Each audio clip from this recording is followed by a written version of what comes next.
Bonjour à toutes et à tous. Je vous propose aujourd'hui la première interview de ma nouvelle série, les 5 astuces pour transformer les élèves durant une leçon de PS.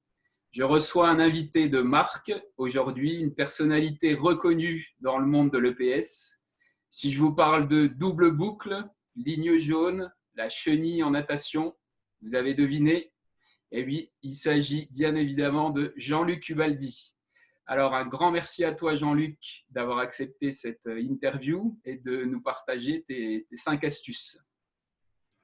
Alors, nous nous sommes déjà rencontrés à plusieurs reprises lors des événements CEDREPS nationaux à Lyon. On s'est rencontrés aussi en 2016 sur un week-end à EPS à Nancy.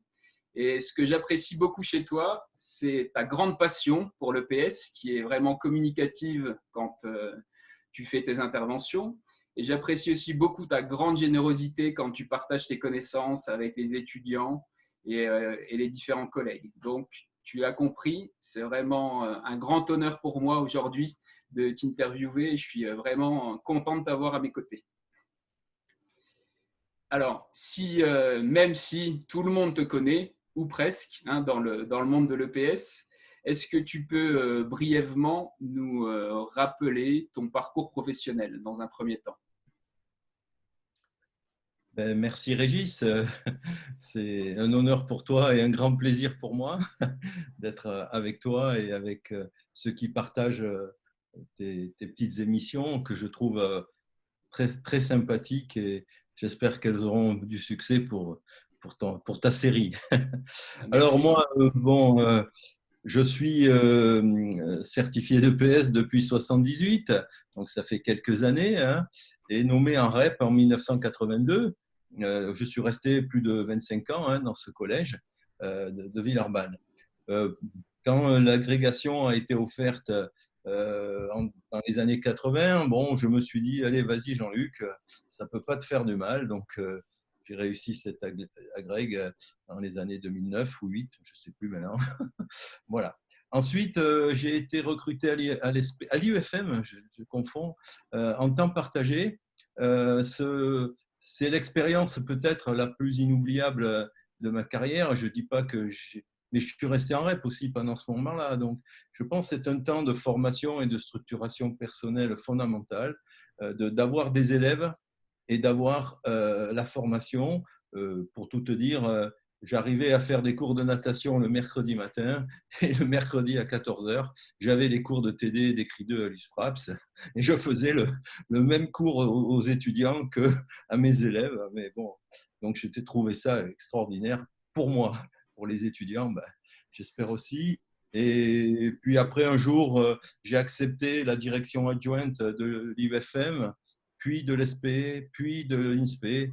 Et c'est encore aujourd'hui le travail que j'effectue, mais en restant proche de l'EPS, en tout cas avec le CEDREPS, quoi. Ça c'est sûr.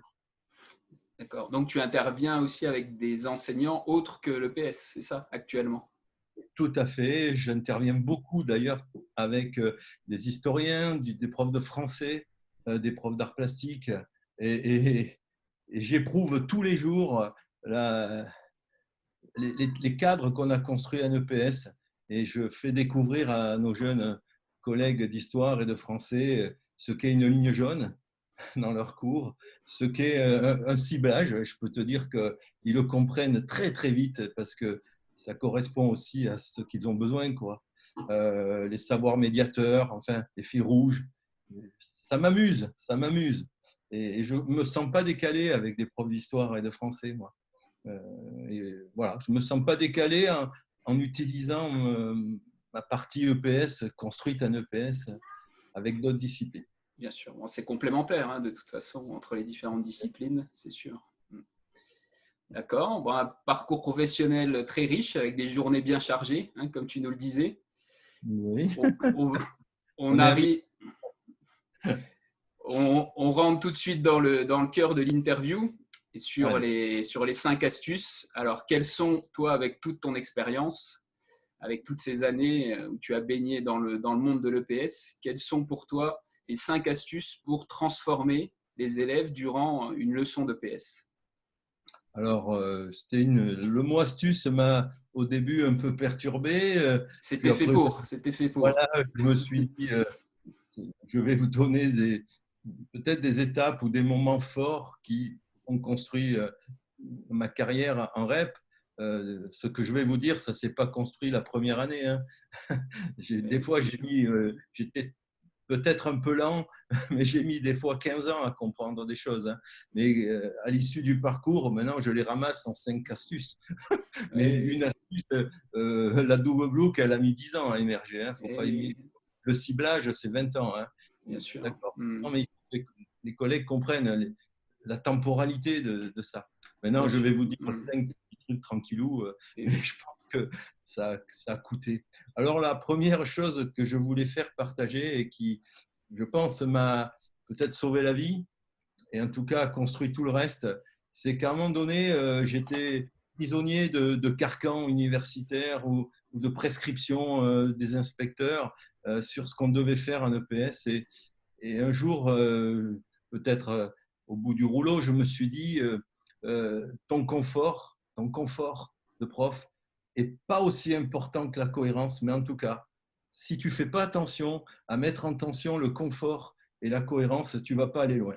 Ça a mis peut-être un an ou deux, hein, comme je te dis, dans une temporalité. Mais un jour, je me suis dit, va au plus simple, Jean-Luc, hein, parce que à vouloir toujours faire ce que les champions du monde ils te disent de faire, toi, tu n'y arrives pas, hein. Donc, et ça, c'est un deuil, hein.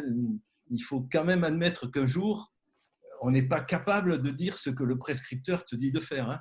C'est terrible, hein, entre nous, hein. Bon, puis après, je m'y suis fait, hein. Je me suis dit, tiens, je vais faire de plus en plus simple. Voilà. Je vais faire de plus en plus simple, mais sans lâcher la cohérence. Voilà. C'est toujours la limite de tout ce que j'ai essayé de faire dans la simplicité, le confort. Et ça m'a permis de durer, hein. Ça m'a permis de durer. Et je ne pense pas que mes élèves en aient pâti. Que moi, je sois en forme, que moi, je puisse être toujours dynamique, je pense, toujours le plaisir d'être avec eux. Donc, confort, cohérence, cette tension, elle me paraît fondamentale. Pour ça, j'ai dû déblayer fort, hein.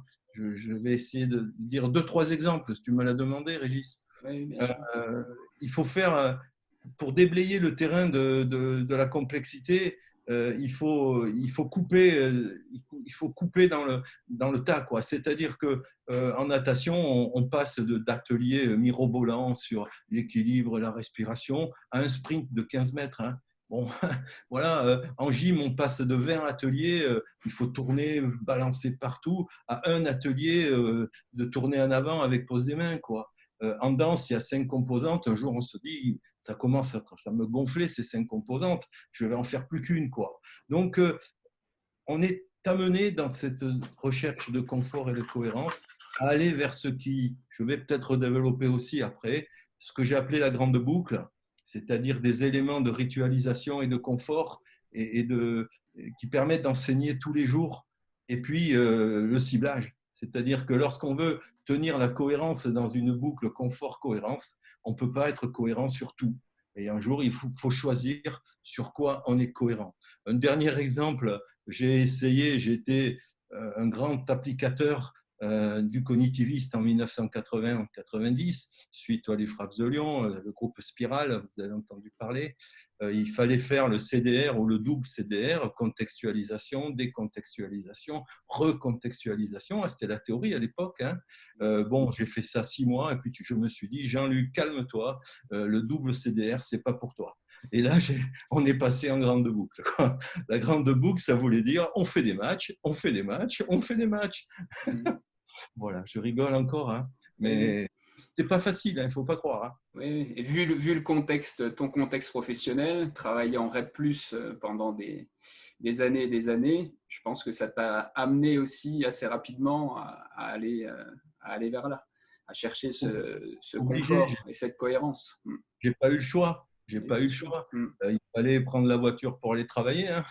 Il fallait arriver dans un gymnase tous les jours pendant X années. Et j'ai pas eu le choix, mais je ne regrette rien. J'ai tout assumé parce que ce qui sera le plus dur à faire pour des collègues, c'est de tout assumer. Moi, ce que Oui. j'ai eu cette chance, c'est qu'au bout de 6 mois en rep, je me suis dit, Jean-Luc, assume tout ce que tu fais et tout ce qui te donne des leçons, tu les laisses où ils sont. Moi, j'ai été traité d'animateur, hein, à Lyon, hein, pendant des années, hein. d'animateur. On me disait, toi, tu es en rep, c'est fastoche, tu fais des matchs, mais ils apprennent rien avec toi. Ouais, que dalle, quoi. Je pense qu'ils ont appris avec moi, peut-être, et pas avec eux. Mais j'ai tout assumé, voilà. Et c'est pour assumer tout, vous verrez à la fin, je vous dirai en équipe, hein, en équipe, toujours en équipe, que est né un peu un système, voilà, la double bloc, le ciblage, vous verrez. Je reparle après si vous voulez. Mais j'ai été traité au début d'un animateur qui n'était pas un prof qui faisait apprendre ses élèves. Ah ouais, tout à fait, pendant des années. J'ai tout assumé, je m'en fous. D'accord. Donc, ce que tu dis aux collègues et aussi aux jeunes collègues et aux étudiants, c'est à un moment donné de ne pas hésiter à vraiment faire des choix et à cibler et arrêter de vouloir être dans des ateliers multiples en natation, en gym, en art du cirque, etc. Et essayer Ben de oui, simplifier pour que les élèves puissent apprendre. Si je c'est ça. résume. C'est exactement ça. Ça prend des années. Hein. Moi, en danse, c'est 15 ans de travail pour simplifier la danse. Hein. La gym, heureusement que j'étais avec Alain Coston, c'est aussi 15 ans hein, pour simplifier la gym. C'est un processus très long, mais il faut avoir le but pour y arriver. Il faut simplifier. Et tu parlais des profs d'histoire et de géographie. On essaye de simplifier un cours sur l'Europe au 15e siècle. Et eux, au départ, ils ne veulent pas. C'est impossible, monsieur, je dis, attends, on va réfléchir à ton Europe au Moyen Âge. Et ils arrivent à trouver des objets ciblés. Bien Donc, sûr. en fait, c'est bien une méthode. Voilà. Ok, donc ça serait ta première astuce, essayer de Voilà. simplifier, cibler, si on résume. Simplifier et ne pas et faire le deuil de l'enseignant qui est complexe, qui va te faire tout apprendre. Et moi, j'ai jamais pu. Donc après, voilà. Mais la simplification n'est pas le simplisme. Hein. Moi, je me suis Et, battu pendant des années avec des grands nageurs ou des grands danseurs. Je leur disais, mais c'est pas parce que je suis simple que c'est pas juste. bien Ça sûr. peut être simple et juste. C'est ça l'enjeu du ciblage. C'est que c'est une simplification juste, cohérente, mais que ça se trouve pas au coin de la rue. Hein. Bien sûr. D'ailleurs, en cirque, si tu as un ciblage en cirque, je prends. Hein. On va demander à Cathy Patinet. Voilà, mais on a eu ces débats aussi. Ok, et ta deuxième astuce, ce serait quoi alors? Alors, ce qui m'a aussi, j'ai raisonné comme ça hein, pour parler avec toi et tes collègues. J'ai envie de leur dire mettre en valeur systématiquement les élèves. Mettre en valeur systématiquement les élèves, les féliciter, leur dire des mots sympathiques, des mots justes sur leur travail, tout le temps, tout le temps, tout le temps. C'est un métier de valoriser les élèves. C'est pas quelque et nos stagiaires débutants, c'est terrible, les maîtres de stage leur interdisent des fois d'être gentils en disant ne sois pas gentil, tu vas te faire bouffer. C'est la plus grosse connerie que je pense on peut dire à un débutant. La gentillesse, la pertinence d'un mot juste à un élève à un moment donné, c'est une force incroyable. Quoi. Alors, des anecdotes, hein, je vais vous en donner, tu vas demander. Des anecdotes, ça m'a sauté aux yeux un jour en natation. Il y avait un jeune grand des îles du Cap-Vert qui voulait rien faire. Hein. Il voulait rien faire, lui. Ça ne l'intéressait pas. J'arrive en natation et je faisais des relais américains, il ne veut pas jouer, bien sûr. Et à un moment donné, j'ai dit, écoute, mets-toi là, comme d'habitude, hein, mets-toi là, bouge plus, si tu bouges, t'es mort. Hein, tu voyais le genre. Hein. J'étais comme ça, hein, comme tout le monde. Hein. Et le relais américain part. Et je le vois courir dans mon dos comme un fou et plonger. Alors j'avais deux solutions, ou je le mettais en prison, parce qu'il avait couru, il m'avait... Ou alors je l'ai laissé faire. Le problème, c'est qu'il a nagé 30 minutes tout seul contre des équipes à 6 et qu'il a gagné. Quand il est sorti de l'eau, j'ai eu 1 minute de trouble et je me suis dit, qu'est-ce que je fais? Et au lieu de l'engueuler, je lui ai dit, bravo, j'ai jamais vu quelqu'un comme toi. Franchement, tu m'as épaté. Et ben, le gamin, il a décollé, je l'ai vu, tu sais, il est monté d'1 mètre À mettre du sol. sol, et puis il m'a dit, oh. Et puis après, lui, ça a été mon grand copain toute l'année. Des anecdotes comme ça, hein, j'en ai des kilomètres. Hein. Un mot qui les met en place. Alors, ce mot qui met en place les gens, c'est pas de la démagogie. Hein. C'est surtout pas de la démagogie. C'est-à-dire, il faut jamais dire à un élève qui n'a rien fait que c'est bien. Hein. Alors ça, c'est interdit. Hein. Tu dis que c'est bien quand c'est bien. Et tu le dis, il faut pas être avare. Il faut pas être avare. c'est pas toutes les minutes non plus. Tu dirais un mot gentil à un élève par séance. Voilà. Déjà, si avec cette règle, tu fais du chemin. Un mot gentil par élève et par séance. Ça suffit pour maintenir ton autorité. Il y avait aussi la question des progrès, mais je ne développerai pas beaucoup, mais elle fait partie de la valorisation. C'est-à-dire qu'il faut travailler tous les jours avec la notion de progrès en tête. Il faut tous les jours dire à un élève, aujourd'hui, tu es meilleur que hier. Ou aujourd'hui, tu n'es pas meilleur que hier. Parce qu'il faut dire les deux. Et pour ça, je le ferai avec les outils tout à l'heure dans les feuilles d'observation. Il y a des moments où il faut des outils pour pouvoir travailler sur la notion de progrès. Bon, en natation, je les ai, je pense, trouvés, où tous les jours, à tous les essais, ils savaient que c'était mieux ou moins bien, tout le temps, à la minute près. Et ça, je pense, j'ai jamais connu un élève qui résiste au progrès, moi. Même les plus durs. Il y avait des gamins chez nous, bon, voilà, ils sortaient à la police, mais quand tu leur disais en cours, bravo, aujourd'hui, tu as été bon, regarde, ben, ils étaient radieux. Oui, ils se sentaient valorisés. Complètement. Ils avaient certainement une faible estime d'eux-mêmes en plus, avec ce qui pouvait se passer à la maison, etc. Et puis, bon, je ne reviens pas sur un dialogue de genre, mais un mot gentil, un EPS aux filles sur leur progrès et pas sur leur attitude, sur leur progrès. Tu es très bien aujourd'hui. C'est fondamental. Voilà. Ça, je voulais vous le dire. Et c'est pas anti-autorité. Aujourd'hui, les gens, ouais, mais si on est trop gentil, on se fait bouffer. Non, non, non. Tu te fais bouffer quand tu n'es pas juste. Mais quand tu es gentil, tu ne te fais jamais bouffer.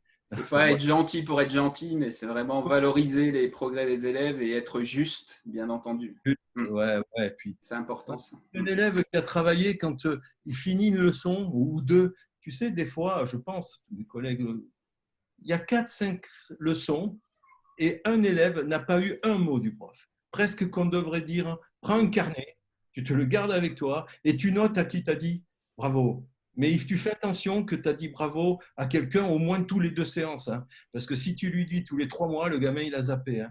C'est con à dire ça, mais ça serait important de noter à qui on a dit bravo. Et je peux vous dire que c'est un moteur terrible. Voilà, donc ça, je voulais vous le dire. On l'a bien noté. Merci pour cette astuce. Tu peux passer à la suivante, Jean-Luc. Allez, j'essaie d'aller un peu plus vite. Je sais que je suis long. Je parle beaucoup, je le sais aussi. Bon. Non, mais c'est très intéressant.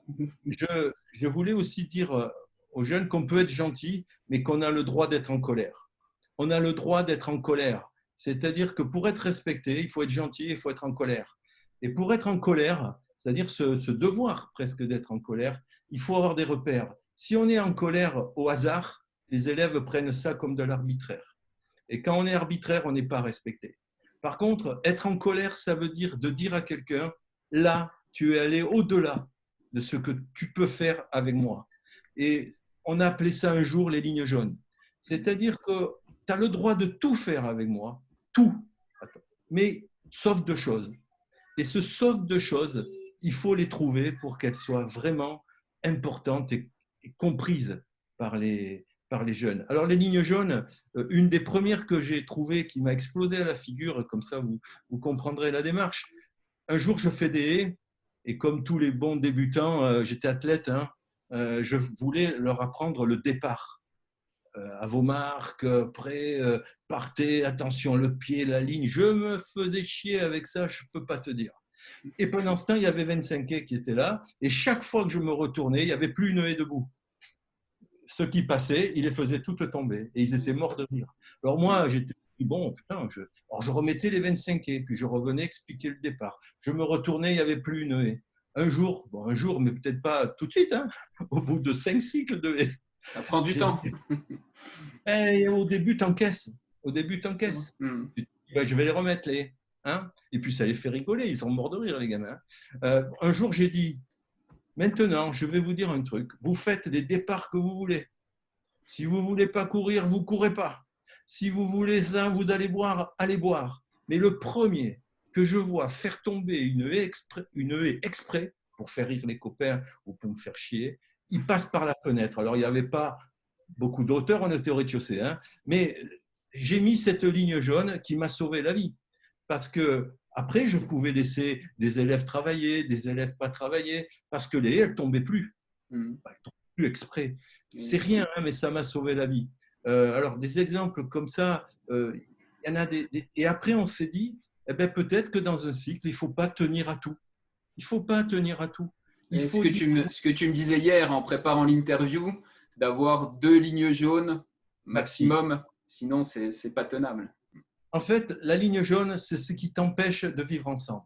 C'est-à-dire que tant qu'il y a des haies sur place, ceux qui veulent travailler, ils sautent. La vie, elle continue dans une classe. Tu Mm. vois, quand en gym, il n'y a pas de comportements débiles qui peuvent faire peur à un élève qui fait un salto avant, donc arriver terre. La vie, elle continue dans la… bon an, mal Mm. an. Mm. Mais quand les lignes jaunes sont franchies, la vie du groupe, elle ne marche plus. Je Mm. te donne un autre élément de colère. Les tables de marque au basket. Je mets des tables de marque toujours au basket, hein, vous verrez avec la feuille que je vous montre. Si je vois un élève ne pas regarder le match, si je vois un élève oublier de cocher tir seul, je prends une colère folle, puisque en fait la table de marque, c'est la condition du vivre ensemble de l'équipe. C'est-à-dire que si la table de marque dysfonctionne, il n'y a plus de sport co, il n'y a plus d'équipe. Et je peux vous dire qu'il avait compris, parce que ceux qui étaient à la table de marque, ils avaient une peur de moi, je peux te dire qu'il n'y en avait pas un. Et si je voyais un tir seul, je le voyais, j'allais à la table de marque et qu'il n'avait pas noté, ils avaient intérêt à être… Alors des fois, ils n'avaient pas compris. Rapide Voilà. pour se Non, mais, sauver. voilà. Une Ouais. autre ligne jaune, si celle-là, elle m'a marqué à vie. Peut-être c'est à partir de là qu'on les a conçues, les lignes jaunes. Au basket, j'avais des terrains et chaque fois que j'étais sur un terrain, l'autre se vidait, il quittait le terrain. Je me retournais, les rouges et les bleus, ils n'étaient plus là. Alors, il y a eu des portes de vestiaires cassées, bon, tout ce que tu peux imaginer. Un jour, j'ai dit, bah, écoutez, on fait ce qu'on veut, on joue au basket ou pas d'ailleurs, peut-être. Mais le premier qui sort du terrain, ligne jaune, ce qui rouge, le premier qui sort du terrain sans me le dire, il passe par la fenêtre. On était aussi au rez-de-chaussée. Et puis, je peux te dire que les élèves sur un terrain interdit d'en sortir, hein, parce que là, je mettais tout ce que j'avais. Hein, Mm. eh ben, ça a sauvé le… Parce qu'on a inventé ce qu'on appelait le coup de colère un jour. C'est-à-dire, puisque vous ne pouvez pas sortir d'un terrain et aller casser la porte, eh ben, on est bien obligé de résoudre le conflit sur un terrain. Et ça a changé le monde. Et donc, ils avaient compris, quand ils étaient en colère ou fatigués, ils ne sortaient plus, ils n'avaient plus le droit. Voilà des lignes jaunes. Vous voyez, elles ne sont pas toujours didactico-pédagogiques. Hein. C'est des règles sur le vivre ensemble. Mm. Si on les enfreint, on ne vit plus ensemble. Oui, c'est clair.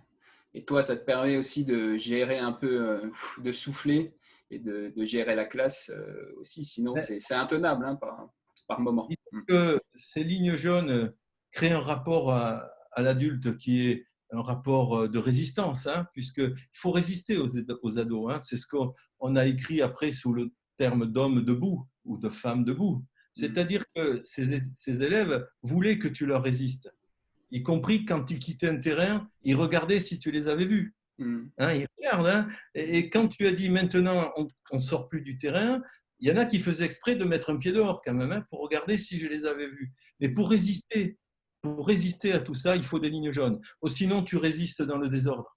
Hein, tu résistes à tout. Et à résister à tout, tu es impuissant. Du coup, les lignes jaunes nous ont permis ce qu'on appelait la résistance. C'est-à-dire, j'ai que deux règles, mais je les tiens jusqu'au bout. Et c'est toi qui perdras, c'est pas moi. Et quand ça s'est posé, comme tu disais, l'ambiance de la classe descend.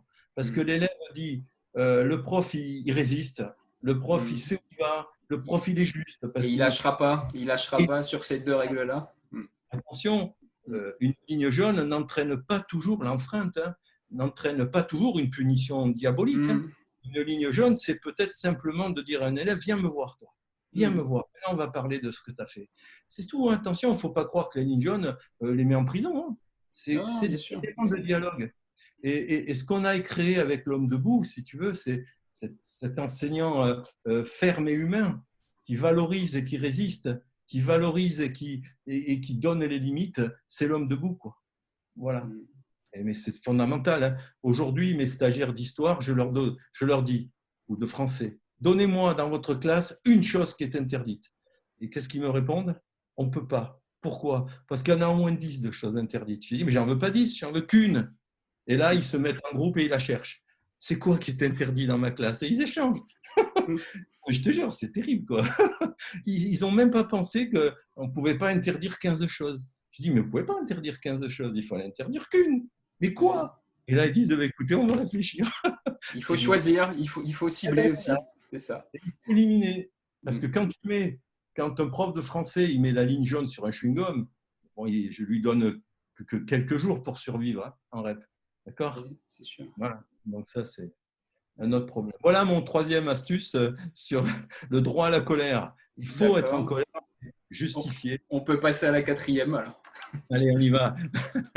La quatrième, il faut perdre quelques illusions sur les apprentissages que l'on peut obtenir de nos élèves.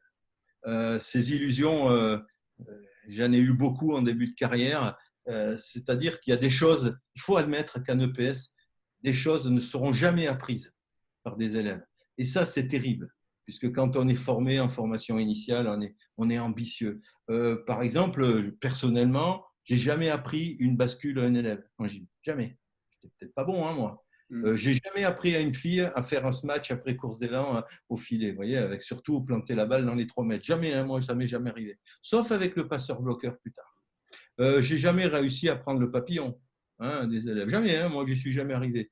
Cette histoire de deuil permanent construit le ciblage. Parce qu'à la fin, tu te dis, bon, ben, y a des choses qu'il ne faut plus apprendre, tu ne peux pas. Parce que l'école, c'est un espace-temps. Hein, voilà, c'est un espace-temps spécifique. Et quand tu as fait le deuil de ce qui ne s'apprendra jamais, eh ben, tu peux penser le ciblage. Tu as 15 séances de volley, eh ben, qu'est-ce que tu retiens? Alors au début, on avait appelé ça les pas en avant. Hein. C'est quoi le pas en avant, quoi? Tu veux quoi, ce qui est réussi? Et là, ça a demandé des années de travail. Et d'ailleurs, on y est encore hein, avec le CEDREPS, hein, tu es d'accord? Bien Hein, sûr. mais parce qu'on a été capable de faire des deuils. Et une anecdote, il y a 1 an ou 2, je suis allé à Limoges, je crois, ou à Tours, je ne sais plus. Et je parlais du ciblage de gym avec Alain Coston. On a cherché un ciblage sur la rotation avant avec appui manuel dans un amphi de licence. Je leur dis que moi, en rep, je n'enseignais plus que ça. C'est-à-dire tourner en avant avec appui manuel. Alors déjà, je sens murmure dans l'amphi complètement. Ils sont perdus, les jeunes licences. Et ils commencent à lever la main. Vous ne faites plus la barre parallèle? Non, non, non, non. Plus. La fixe, non, non, on ne fait plus. La poutre, bon, on ne fait plus. Et là, je les ai assassinés. Ils n'en pouvaient plus. Mais on ne peut pas tenir qu'avec Un les... seul atelier au lieu d'en mettre une dizaine, c'est pas possible. On le met 4 fois à l'atelier, n'ayez pas peur. Mais non, on ne fait que ça. C'était en 2018, hein. Il n'en revenait pas. C'est-à-dire qu'on puisse cibler autant une activité. Te dire que ce qu'on a commencé à penser dans les années 90, en 2020, on y est toujours. Hein. Pour des licences de STAPS. Hein. Pour te dire quel prof ça fera. Hein. S'ils sont toujours là-dessus en sortant, ils ont encore 40 ans à refaire tout. Enfin, c'est un peu con. Hein. Donc, voilà, c'est accepter de faire des deuils de ce qui ne peut pas s'apprendre. Chacun peut faire l'inventaire. Hein. Qu'est-ce qu'il a appris à ses élèves? Moi, je l'ai fait un jour. Hein. C'est que de sort, il faut être avec les copains hein, pour faire ça. Parce que ouais, ça peut être violent. c'est très violent. Ouais. Qu'est-ce que tu as appris en gym depuis 5 ans? Ouais. Se les poser, nous, en gym, avant d'arriver à cette... Eh ben, tu peux te dire que c'est le silence absolu. Hein. Ben, je sais pas. Alors, en sport co, qu'est-ce que tu as appris? Oh, pétard. Oh, la vache. Oh, la vache. Eh ben, au bout d'un moment, on se dit, bon, les gars, on arrête nos conneries. Hein, t'apprends rien, t'apprends rien, t'apprends rien. On cible et on essaye qu'ils apprennent. Voilà. C'est ça que je voudrais que mes collègues discutent avec moi, en tout cas. Voilà. Mais des années de travail. Hein. Et puis, j'ai toujours pas trouvé un cirque. Oui. Tu lances un appel hein, aux gens qui nous regardent.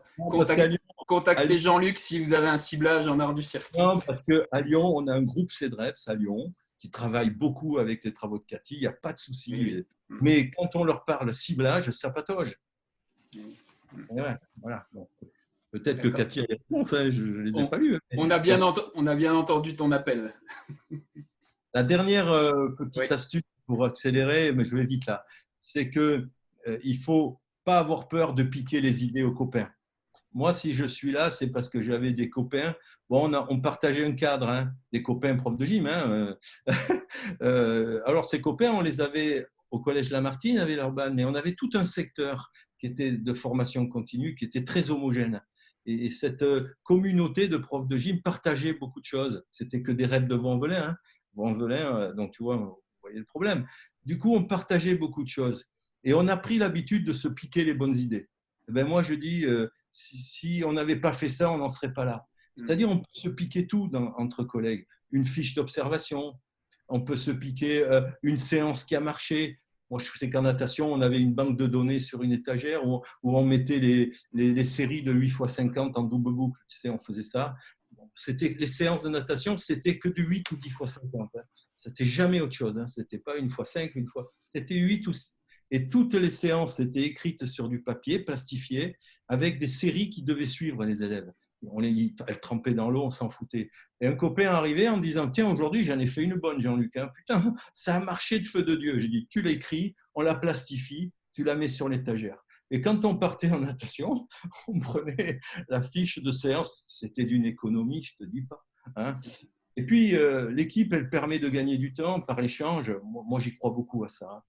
Et puis, ça donne confiance parce que, je vais te dire, quand on a travaillé sur la danse et qu'on est passé des 5 composantes préconisées par tous les experts du monde, hein, en danse, hein, vous les connaissez, hein, moi. Au CAPEPS, à la grecque, j'ai interrogé dessus. Donc je les connaissais par cœur quand même, les 5 composantes. Et que quand nous, on a trouvé une forme de pratique avec une seule composante en 6e et une seule en truc, on s'est fait démonter. Hein, par contre, pourquoi on a tenu le choc? Parce que c'était une équipe ou plusieurs profs de gym qui utilisaient cette méthode ciblée en danse et que ça donne confiance d'être plusieurs à faire la même chose. Si tu es tout seul, tu ne résistes pas aux experts. Tu ne résistes pas. Moi, en natation, j'ai résisté à quelques grands experts, hein, je ne donne aucun nom. Mais ça a été dur. Hein, pendant 10 ans, j'en ai pris plein la gueule. Hein. Mais on était plusieurs. Voilà. Voilà un peu ce que je voulais vous dire sur n'ayez pas peur de piquer des bonnes idées aux copains. Au-delà de piquer, je dirais plutôt partager. Hein, partager les bonnes idées avec les collègues de l'équipe. C'est ce que j'ai écrit sur mon papier. N'ayez pas peur de partager. Mais bon, dans l'euphorie du discours. Ouais, ouais. Comme tu es chaud, là, je te sens parti. Non, mais Alors, c'est si on résume tes 5 astuces, donc on aurait en premier une simplification cohérente, en deuxième, mettre en valeur systématiquement les progrès des élèves. Ensuite, tu nous as parlé des lignes jaunes pour mettre des limites avec les élèves. Ensuite, le ciblage.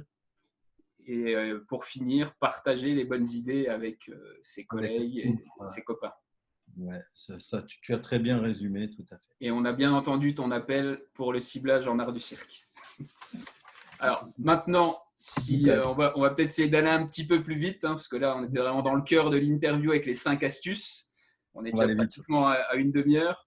Est-ce que tu peux nous partager un ouvrage ou recommander une revue qui toi, à un moment donné dans ta carrière, t'a inspiré ou t'inspire toujours actuellement?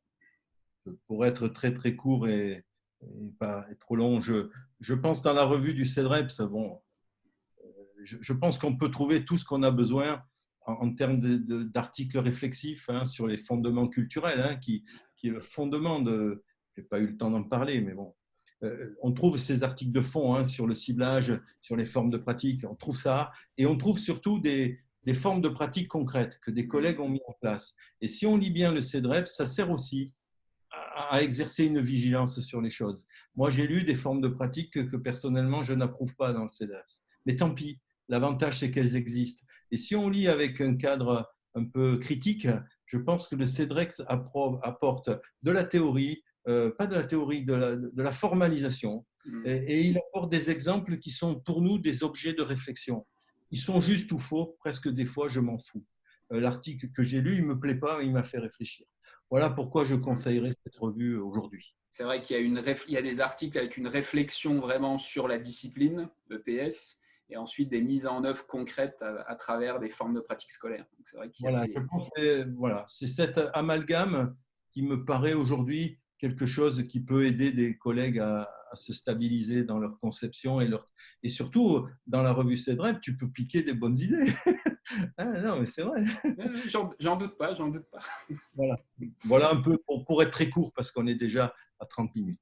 Voilà, j'avais d'autres plein d'articles, mais je te les enverrai. Et voilà, on fera une interview plus longue Allez, la prochaine fois de 3-4 heures. Hein. voilà. Alors, tu nous as parlé tout à l'heure d'une fiche, je pense qu'elle va arriver là. Je voulais te poser la question si tu avais un outil pédagogique à conseiller pour aider les collègues dans leur quotidien. Alors, il faut que je la retrouve. Elle doit y être. Hein. Tu la vois pas là, je suppose? Pas pour le moment. Je vois Zoom. Et où cette fiche? Elle est partie. Je l'avais là. Excusez-moi pour la technique. Eh ben, elle est partie de mon truc. Donc, pour la retrouver, ça sera un peu compliqué, Régis. Je l'avais en bas. D'accord. Ouais, écoute, c'est pas grave, on va la partager avec les collègues. On la mettra sous la vidéo. Oui, c'est étonnant d'ailleurs. Hein. C'est pas ça. Écoute, Régis, j'ai fait une mauvaise manip et ma fiche. Ah, elle est là, tiens, un miracle. Elle est revenue. Elle est revenue. Ce sont les aléas du direct. Oui, oui, tout à fait. Partager l'écran. Voilà. Je te vois plus là. Tu as Là, enlevé. Oui, c'est bon là. Alors, bon, moi, je vois la fiche et je te vois toi. Donc, D'accord. Moi, je te vois plus. Tu as dû couper ta caméra, mais c'est pas grave. On voit la fiche à l'écran. Tu réapparaîtras tout à l'heure. Il n'y a pas de souci. ouais, ouais. Je ne sais plus. Là, je ne sais plus faire, Régis. Je suis ici. Voilà. Oui, oui, là, on voit Oui, c'est bon. Je vais On voit redémarrer ta fiche et toi aussi. Parfait. Voilà. Donc, en fait, cette fiche, elle est un peu emblématique de ce qu'on a cherché pendant 20 ans, hein. C'est-à-dire une fiche d'observation qui soit l'amalgame de plusieurs préoccupations. Je vais vous les donner, j'explique la fiche, mais je te l'enverrai et tu pourras la diffuser. Dans une fiche d'observation, il nous fallait 3 ingrédients essentiels. C'est une fiche qui gère l'activité des élèves. Elle gère l'activité des élèves. C'est-à-dire, la fiche en elle-même, elle peut laisser les élèves agir sans toi. Ici, on le retrouve, cette exigence de gestion contenue dans les fiches, elle est ici. 3 matchs, c'est ça, on est en grande boucle, hein, on est d'accord? On est en grande boucle, il y a 3 matchs par séance et chaque match, on donne aux joueurs des statuts. Joueur, joueur, arbitre, table de marque, joueur, joueur, joueur, joueur. Au match 2, on change les joueurs, on change les tables de marque. Tout ça, c'est posé au début du cours. Les élèves lisent, ils savent quand ils jouent, ils savent que c'est réglé. Et c'est toutes les séances comme ça. Ça permet de bien gérer la classe et d'avoir. Chacun sait ce qu'il a à faire au niveau des rôles sociaux, notamment. On ne discute plus. On ne discute plus non plus qui est dehors 1 minute et qui est dehors 25 minutes. Et qui veut bien être arbitre, on n'en discute plus non plus. Et l'arbitre, c'est toujours les filles qui le font. Voilà, façon. Tout ça, c'est réglé. Chaque joueur a exactement le même nombre de temps de jeu, qu'il soit le plus fort ou le plus faible. Ça aussi, c'est important, les valeurs qui sont portées. Ici, là, tir seul, perte, c'est le fil rouge. On est en basket, il faut donner à l'élève un pas en avant décisif dans ses compétences. Et dans les compétences ici, la tension entre je suis capable de tirer seul, donc vite, et je suis capable de conserver la balle, donc pas en perdre. C'est ça, hein, c'est ça le ciblage. On est en 3e, on est en 4e, hein, fin de collège. Le pas en avant, c'est pouvoir jouer vite sans perdre la balle. Parce que jouer vite, ils savent faire. Hein. Garder la balle, ils savent peut-être le faire, mais faire les deux, ils ne savent pas. Donc, c'est ça qu'on apprend, qu'on apprenait dans mon collège lorsqu'on faisait les sports co. Jouer vite sans perdre la balle. Et vous voyez, il y a des scores qui sont adossés à ces indicateurs, tir seul, perte, T+. Bon, T+, on l'a laissé. Et chaque fois, les élèves sont adossés à des indicateurs individuels. Hein. Élodie, elle a fait un tir seul. Françoise, elle en a fait 3, 4, ainsi de suite. Chaque indicateur donne des scores. Donc là, par exemple, on joue en triple score. C'est-à-dire qu'il y a un score de T+, un score de tir seul, un score de perte. Et le T+, donc, tu peux préciser juste pour le T+? C'est les paniers marqués. Panier marqué, d'accord. Merci. Et tir seul, c'est les paniers tentés. Là, le seul était à 2 mètres de distance d'un défenseur. Chaque fois que tu tirais à 2 mètres de distance d'un défenseur, c'est un tir seul. Alors pour eux, c'était souvent des tirs en course, en contre-attaque. Mm. Donc, ce qui compte, c'est que dans le score ici, tu prends en compte la compétence attendue, tu prends en compte le pas en avant. Et puis, pourquoi cette fiche est importante? Parce qu'elle va gérer ce qu'on appelle le culturel. Qu'est-ce que c'est un joueur de sport co?